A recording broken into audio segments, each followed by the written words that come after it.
After weeks of progress against the coronavirus, the COVID-19 team at the Grove Integris Hospital says things are headed in the wrong direction. Details are coming up. New guidance on COVID in schools from federal health officials. I'm Connell McShane at the White House, and the details are coming up. The 4 states' most watched news starts now. Thank you for joining us tonight. I'm Jordan Aubie. Police in Anderson, Missouri say a man's body was found in a ditch covered in dog bite marks. The man is identified as 41-year-old George Martin. According to the McDonald County coroner, the bite wounds happened before Martin died, but they were not the cause of death.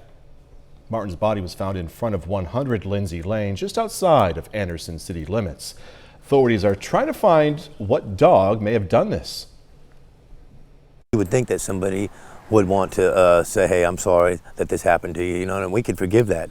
I could forgive that. My dog did this on accident, and I can say, that's something that would be right, But no one seems to want to come forward and say it was their dog or their dog was out that morning. The coroner is also taking a toxicology report, but the results could take weeks to come in. Police in Nevada, Missouri arrested a woman accused of trafficking drugs through the mail. Authorities say 43-year-old Dawn Hopper of Nevada received a package with 115 grams of suspected methamphetamine through the Postal Service. Hopper is charged with second-degree trafficking drugs. Meteorologist Doug Heddy joining us now with the first look at the forecast. Good Friday weather today, Doug. Yeah, Jordan, it was hot, it was humid, but we were dry across the region. 91 for a high, hair above our average high for this time of the year. We started at 69 during the morning hours, but we've been dry. We've had a few isolated thunderstorms kind of rotating around the region. We got a cluster up in northeastern parts of Missouri, also in central parts of Nebraska, but this is all associated with our next storm system, which is going to start affecting us during the daytime hours tomorrow. Still warm, most of us are sitting into the lower 80s across the region, still even a little bit of a heat index, mid to upper 80s across the 4-state area. We're going to look at a severe threat moving in tomorrow, coming up here in a bit. All right, Doug, thanks so much, man. The phone system is back up and running at Joplin City Hall. The city made the announcement today in the wake of what the city is calling a network security incident that led to the shutdown of computers in city offices this week. The city called in a cybersecurity firm to help deal with this problem. At last report, city services that are carried out online, like bill payments, were still unavailable. The city has been investigating whether personal information submitted during online payments was involved. That investigation is still ongoing that we know of. 911 and the airport are not affected. COVID-19 is on the rise in northeast Oklahoma. KUN's Mike Mahoney spoke to the director of the Integris Grove Hospitalist program about what his team is seeing on the front lines. There was a time when COVID-19 was on the run in northeast Oklahoma. Over at the Integris Hospital in Grove, Dr. Sam Radaman says his team went 4 to 6 weeks without seeing a COVID-19 hospitalization. But the situation changed in mid-June, along with the virus's symptoms. One of the things that's really been concerning is that a lot of these patients seem to have slightly different symptoms than what they did with the original COVID strain.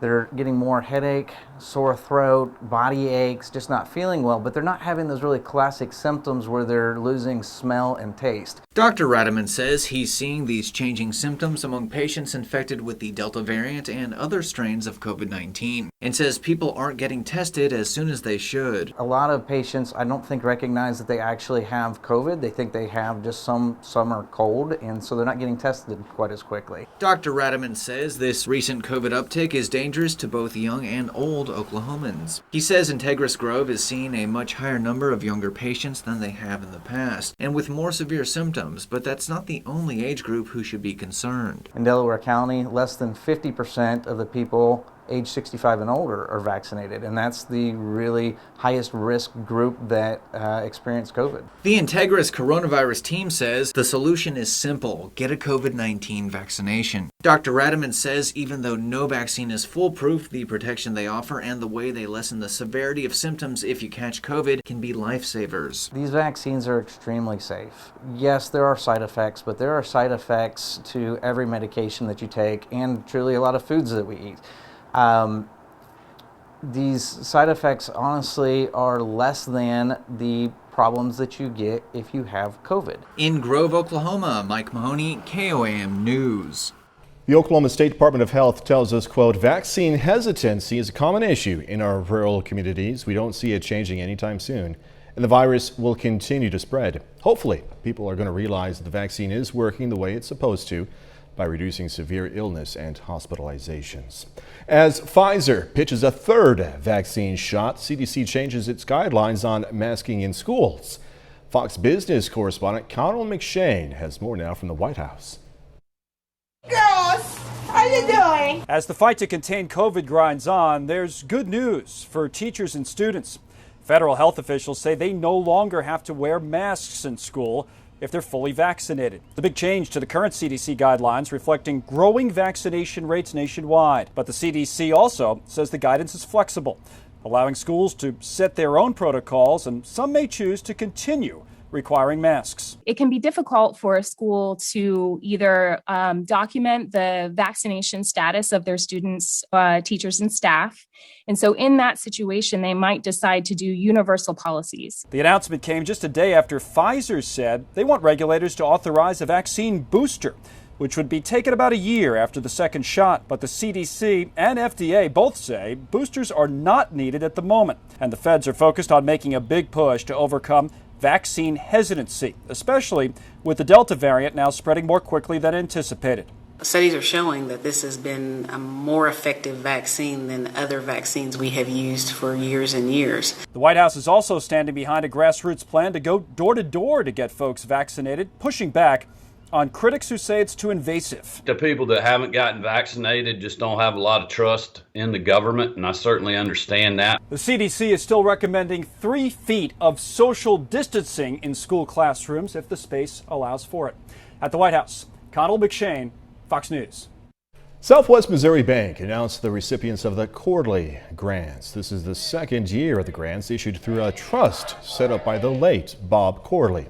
Corley, who passed away back in 2019, was a lifelong area resident and entrepreneur who supported many local organizations. 36 nonprofits are receiving grant money, totaling more than $236,000. The great thing about our local charities is they're diverse. There's so many different types. The grant process gives a chance for each of these charities to ask for and receive funding from this perpetual trust. Primarily, again, to benefit homeless and needy individuals here in Southwest Missouri. The recipients were announced today at a ceremony over at the Southwest Missouri Bank Community Center.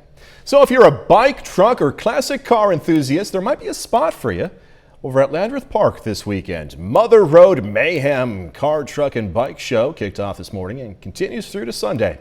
The event coordinators put on car shows all around the nation, selected Joplin as a new spot because of its unique history.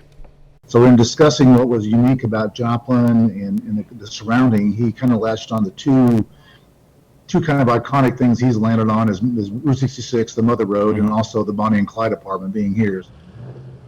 Admission is free for spectators to watch vehicles from all over the country compete for the grand prize of Best in Show. The potential for severe weather this weekend has forced Connect Culture to postpone its Jammin' in July concert. It was supposed to happen Saturday with performances from Lem Shepard and Joe Mo Jazz. Connect Culture says the performers were willing to reschedule. They don't have a date for when the rescheduled performance will happen yet, but they expect to release one soon. KOAM News at 9 on Fox 14 takes this time now to honor another four-state hero. Brian Fenton served in the U.S. Army stationed in Vietnam. Native of Oswego, Kansas, Fenton earned a Purple Heart and an Air Medal for heroism. We are proud to thank Specialist 4th Class Brian Fenton. He's tonight's four-state hero. Doug Caddy's up next with a complete look at the forecast. And later, Missouri Southern's Dexter Swims is headed to the SEC. He's going to have details in sports.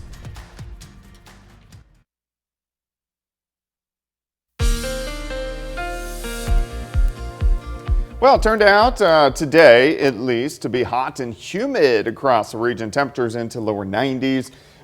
Humidity, so it gave us a heat index right around 100, 102 throughout the day. Great live shot of Indigo Sky Casino and Resort. Of course, Indigo is just outside of Seneca, Missouri. All right, temps right now, we're still fairly warm. Most of us are sitting into lower 80s across the entire four-state area. Humidity is still up. Our dew points are kind of in that 70 to 73 degree range, which makes it feel muggy to almost soupy outside, and the humidity is going to stay high tonight and then again tomorrow. Looks great, 7th and range line looking off toward the north and to the west. Sitting at 82, our relative humidity is at 71%, pressure 29.95 inches of mercury, and rising ahead of this next storm system. All right, nothing's really going on here. We look pretty good. We do have showers, thunderstorms kind of rotating around us. We have a complex northeastern parts of Missouri. A tornado watch is in effect. These will not affect us. We can go west, complex out across central parts of Nebraska.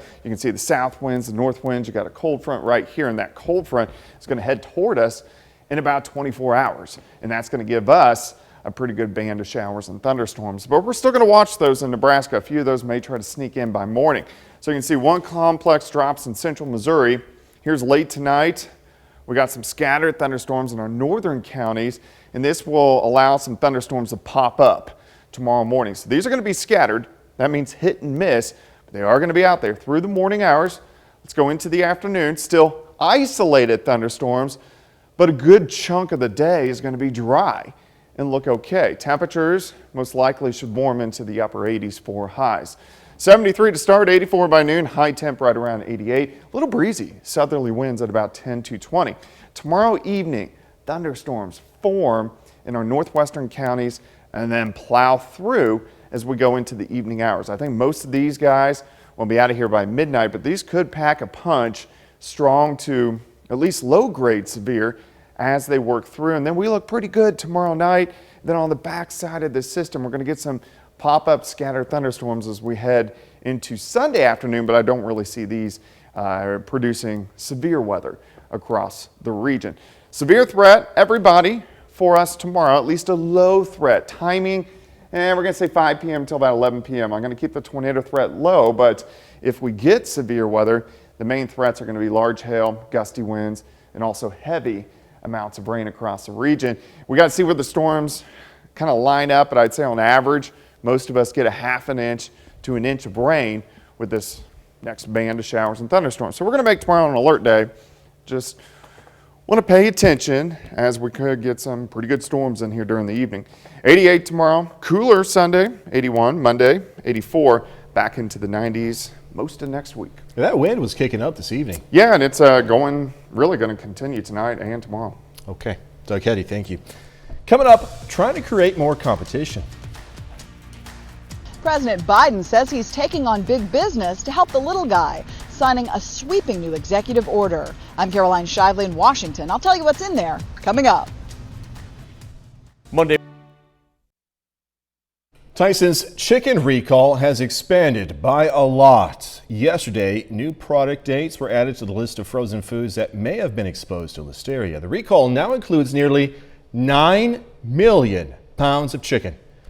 CDC has identified 3 people who fell ill after eating the contaminated food, including one who died. The pandemic obliterated 22 million jobs in wealthier nations. That's according to the Organization for Economic Cooperation and Development. The economic watchdog estimates the ranks of the unemployed grew by more than 8 million people last year. And the global labor market, by the way, is not expected to recover to pre-pandemic levels until 2023. Chewing gum making a comeback as more people unmask. New data shows gum sales across the U.S. have started rising as restrictions ease and vaccination rates increase. Americans bought nearly 15 million more packs of gum in May compared to sales in January. Demand for gum decreased during the pandemic, mainly due to less socializing, plus masks and social distancing.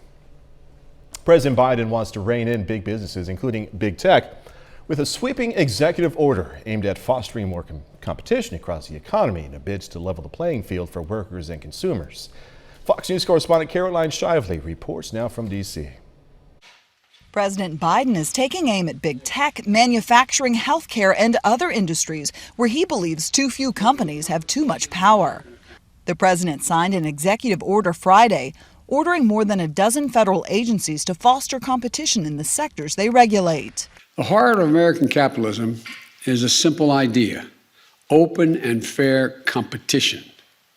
That means that if your companies want to win your business, They have to go out and they have to up their game. The White House says the lack of competition means companies can charge higher prices and pay their employees less money. Higher prices and lower wages caused by lack of competition are now estimated to cost the median American household $5,000 per year. Silicon Valley is singled out in the order, asking federal agencies to make new rules on data collection and surveillance and to restore net neutrality. The order also has some specific ways consumers could feel the benefits, including supporting states' efforts to import cheaper drugs from Canada, limiting cell phone manufacturers' ability to block third-party repairs, and making it easier to switch banks by letting you take your data with you. Critics are warning the feds need to proceed with caution. Anytime government intervenes in any aspect of the economy, it tends to warp the market and have unintended consequences. The agencies will also have to craft the new rules in a way that will withstand any legal challenges from industry. In Washington, Caroline Shively, Fox News. After the break, going to have the latest out of Surfside, Florida, as efforts continue to recover the bodies of those victims after the condo collapse. Burns Maids. Recovery efforts continue in Surfside, Florida, as officials there vow to recover remains of all the victims. Local officials now focusing on how to prevent this type of collapse from happening ever again. Fox's Anna Eliopoulos has more. Emergency crews in Surfside, Florida have been working around the clock at this pile for more than 2 weeks now, many taking to their hands and knees to remove debris. Officials say 60 trucks per day have removed more than 13 million pounds of concrete. The pile that originally was approximately 4 or 5 stories is now almost at ground level. So the progress that our search and rescue teams are making is really incredible. Efforts are now in recovery mode, but officials vow to stay until all remains are found in order to bring closure to victims' families. We know that the hard work of beginning to rebuild is just beginning for so many of these families, and we are committed to staying with them every step of the process.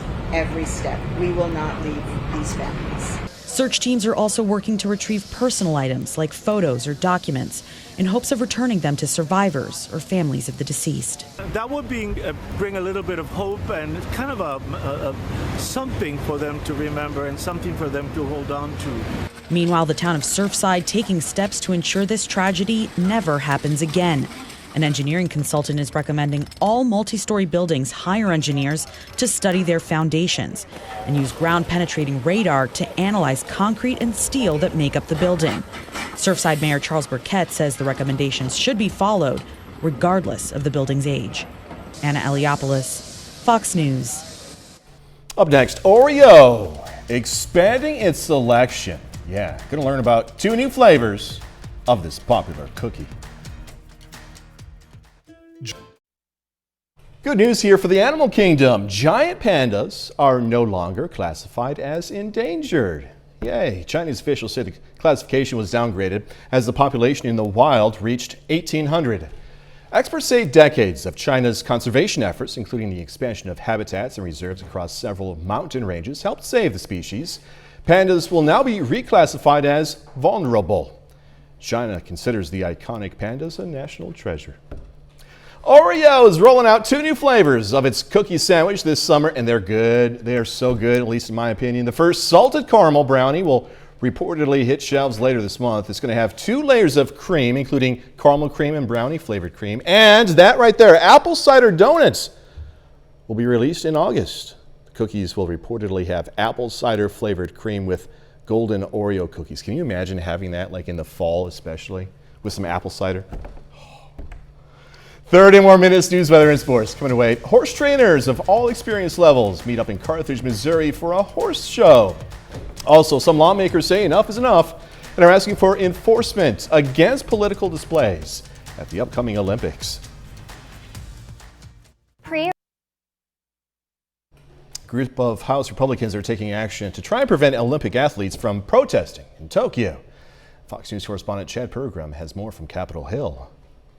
The Olympic trials were a warm-up to see who may stand atop the podium for the U.S., but also a dress rehearsal for potential protests by American athletes. Hammer throw specialist Gwen Berry turned her back on the flag during the national anthem. The third paragraph speaks to slaves in America, our blood being slain and pilfered all over the floor. It's disrespectful and it does not speak for Black Americans. BMX freestyle rider Chelsea Wolfe said she wanted to medal at the game so she could, quote, burn a U.S. flag on the podium. She later told Fox that anyone is sorely mistaken if they doubt she cares about the U.S. The general public is tired of people who utilize the platform that the United States has created for them to then turn right around after they have been able to excel by taking advantage of that and to protest against us. That's why 36 House Republicans are pressuring the U.S. Olympic Committee to enforce Olympic prohibitions against political displays. But politics and the Olympics are always intertwined. And I have notified the Olympic Committee that with Soviet invading forces in Afghanistan, neither the American people nor I will support sending an Olympic team to Moscow. Jesse Owens saluted the American flag, capturing 4 gold medals at the 1936 Berlin Games as Germans saluted Hitler. And American sprinters raised their fists at the podium in Mexico City in a turbulent 1968. The mood of the country is very similar as 1968, where we're very fragmented. And so I think it's just a natural outcome of what's been going on politically. Former Senator Ben Nighthorse Campbell competed for the U.S. in judo at the 1964 Games, also in Tokyo. I think it's a huge disrespect for your other teammates and for the nation to do that. You had to rein that in somehow and get back to the original concept of what the Olympics are all about. The Olympic creed says winning isn't important, but to have fought well. Still, for some athletes, that fight might not be limited to the track and the field. On Capitol Hill, Chad Pergram, Fox News. There's a few county fairs going on in 4 states, including over in Bourbon County, Kansas. Tonight was the Fairs Rodeo at the Bourbon County Fairgrounds. The fair runs until July 17th with events including a dog show, a horse show, and livestock judging. The Newton County Fair was also underway today. The Sears Fair features livestock shows, lots of great food, carnival rides, and daily events. It's a fun event. Just ask longtime attendee Seth Russell. Russell shows dogs and goats.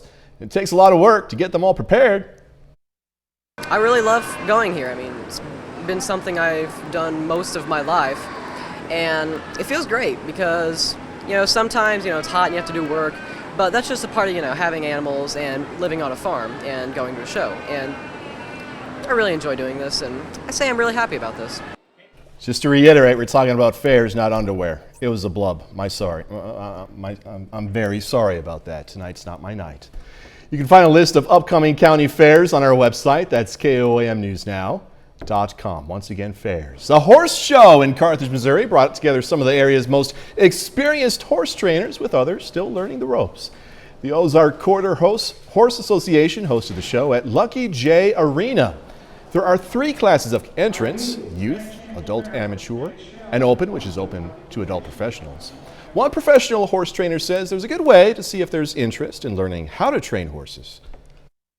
Provide riding lessons, so that's a good way to start to even see if you like it or not, and maybe do that. And then if you proceed from that, then possibly buy a horse. But I always recommend, and it sounds like a person that's a trainer that's been in the business, but get help, because a lot of people get hurt on horses. Winners are awarded points that go toward their standing and potential qualification over in the World Championships.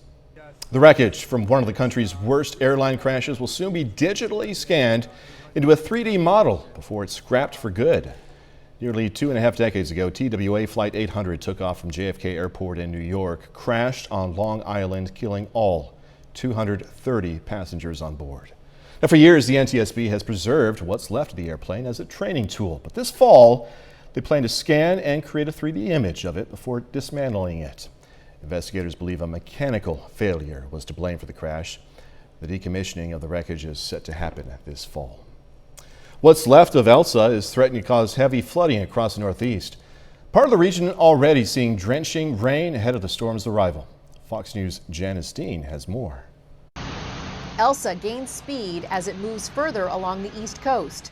Tropical storm warnings were in effect Friday morning for parts of Massachusetts down through New Jersey.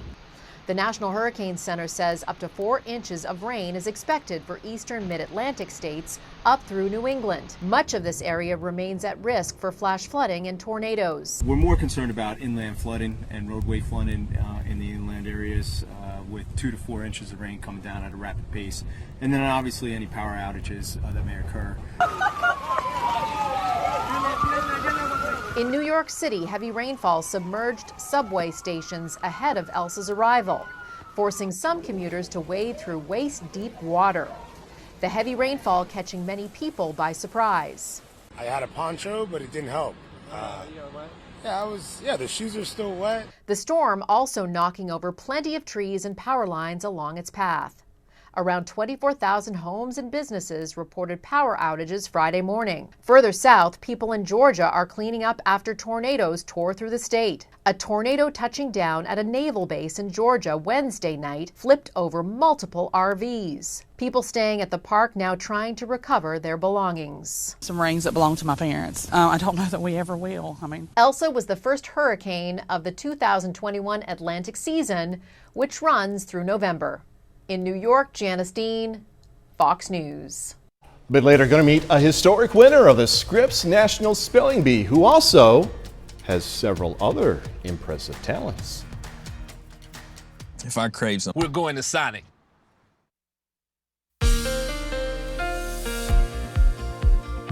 Well, of course, it turned out to be hot and humid for us today. Temperatures up into lower 90s, heat in the season to lower triple digits as we worked into the afternoon hours. So hot, humid, but mainly dry as we work through the entire daytime hours for us today.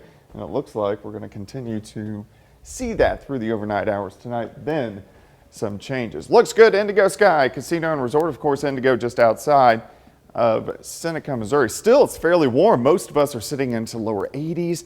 You look at the humidity, look at our dew points, 70 to 75 degree range. That puts us in that muggy to soupy range, and that's where we're going to sit throughout the overnight hours tonight. But it looks good. 7th in range line. Currently outside, 82. Feels like 87. Relative humidity is at 71%. There's really not much going on the radar. We got some thunderstorms back to our east, and that's where most of them are going to stay. Central Missouri, we got a few clusters. Central Missouri, northeastern Missouri, and then back through Nebraska and also parts of Kansas. But a tornado watch out across northeastern parts of Missouri. These will not affect us, but these guys are the beginnings of our next storm system, which is going to roll in late tonight into the morning hours tomorrow. I think most of tonight looks pretty calm, but we're going to have to watch these thunderstorms building out to the west. A few of these could get in late tonight into the early morning hours, mainly our northern counties, and then scattered thunderstorms pop up by mid-morning. Some of these could be strong, most likely not severe. Here's about 9:30 in the morning. Let's go into the afternoon. Still isolated thunderstorms as we go into the afternoon hours, but I still think majority of the day for most of us are going to be dry. We are going to have periods of rain, but there's going to be a good chunk dry. 73 to start, 84 by noon, high temp right around 88. As we go into the evening hours, a bigger line of thunderstorms with our cold front will plow on through. These will most likely be strong to severe as we go into the evening hours. Main threat, gusty winds, also some large hail. These kind of sweep through. We clear out tomorrow night and then scattered thunderstorms again by the time we head into Sunday afternoon. These will most likely be non-severe storms, just kind of scattered thunderstorms across the region and then kind of dying down as we head into Sunday evening. But we do have a severe threat tomorrow, at least a low threat. Timing mainly 5 p.m. to 11 p.m. Main threats, hail, wind will keep the tornado threat low. It's not non-existent, but it's low. Rainfall, we'll have to see with those heavier bands set up, but I would say in general, most of us get on average a half an inch, upwards to an inch of rainfall from this storm system as it rolls through as we go into the daytime hours for us tomorrow night, then into Sunday. 88 tomorrow, 81 Sunday, 84 on Monday, chances for rain. Tuesday, Wednesday look dry. Thunderstorm, slight chances return as we head into Thursday and Friday, and we can go all the way into next week, and it's going to be hot with some scattered thunderstorms sticking around. So be watchful for tomorrow. Still TGIF, man. Yeah, absolutely. Yeah. Get ready for the weekend. Yeah. Doug Eddy, thank you. Hey, Southern California, Arizona, and Nevada getting blasted by another potentially deadly heat wave. First responders in Palm Springs, California, for instance, were called out to rescue a hiker stuck on a cliff because of temperatures in the triple digits. A crew of about 20 people, some of them volunteer search and rescue, helped rescue the man using a helicopter, as we're seeing. All right, coming up in sports, the Joplin Outlaws looking to start the second half of the season with a win against Nevada. Also, a Missouri Southern baseball star announcing his next move into Division I. Pete, see you here at 7.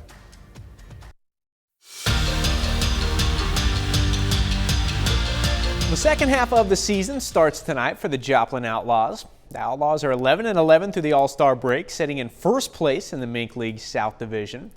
And Joplin on the road against the Nevada Griffins tonight, their first game of the second half. Nice base running here. Ethan Ellis takes off for second. Gets the stolen base. No run to come of it though. Bottom second, Outlaws back up. Jack O'Brien, grounder to second, flips it to short, throw to first.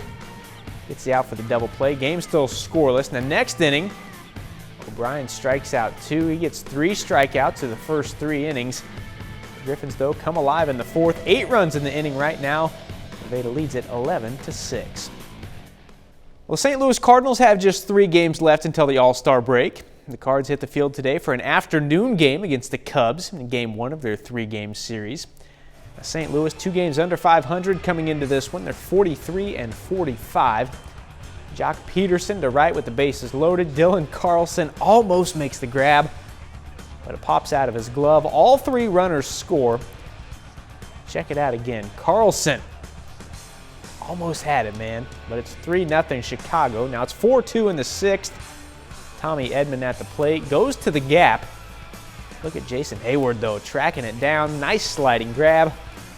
Game remains 4-2, but the Cubs pull away after that. Chris Bryant, bases loaded, gets this one all the way to the wall to clear those bases. Cards drop their opener to the Cubs today, 10-5. In the American League, the Kansas City Royals try to even up their series with Cleveland tonight. KC dropped game 1 last night, 7-4. Tonight, not a lot of scoring, and the Royals drop it 2-1. Jorge Soler gets a solo homer for Kansas City.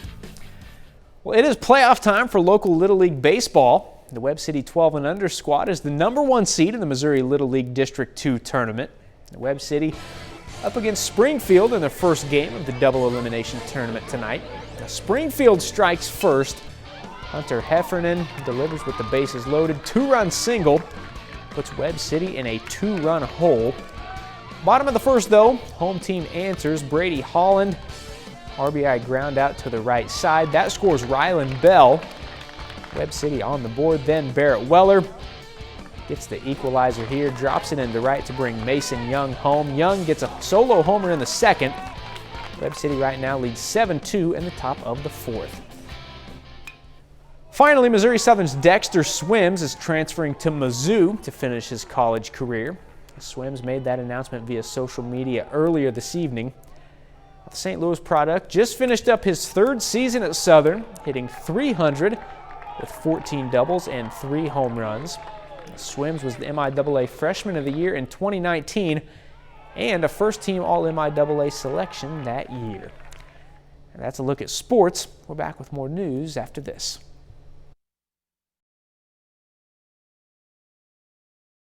A 14-year-old New Orleans girl made history at the Scripps National Spelling Bee, becoming the first African-American winner in the history of the competition.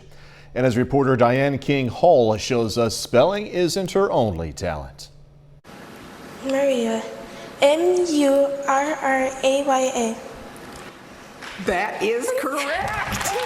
14-year-old Zaila Avant-Garde of Louisiana twirled in excitement after winning the Scripps National Spelling Bee, the first African-American to do so. It felt really great to be the first African-American champion because it's just almost 100 years of no African-Americans. It's not too surprising or anything, but it's still kind of sad and stuff for there not to be any African-American winners, but It feels good. First Lady and educator Jill Biden was on hand for the competition, which was modified because of the pandemic.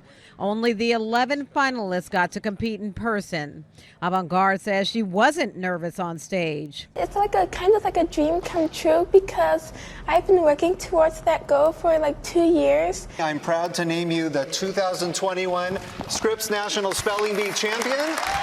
The teenager told CBS This Morning what she loved about spelling that made her practice hours and hours a day. If you like study and know the roots, and it's really easy, so just knowing roots is really helpful in spelling, and I love that part of it. But spelling isn't Avant-Garde's only passion. She's also a basketball phenom. She holds 3 Guinness World Records for her dribbling skills and hopes to play in the WNBA one day. Diane King Hall, CBS News, New York. For those of you wondering, Maria, that's how you say it, right? I don't know. I'm guessing here. Maria, the winning word, tells you how smart I am, is a category of tropical, Asiatic, and Australian trees. There you go. Coming up, going to preview this year's Shark Week, which is putting an emphasis on female researchers.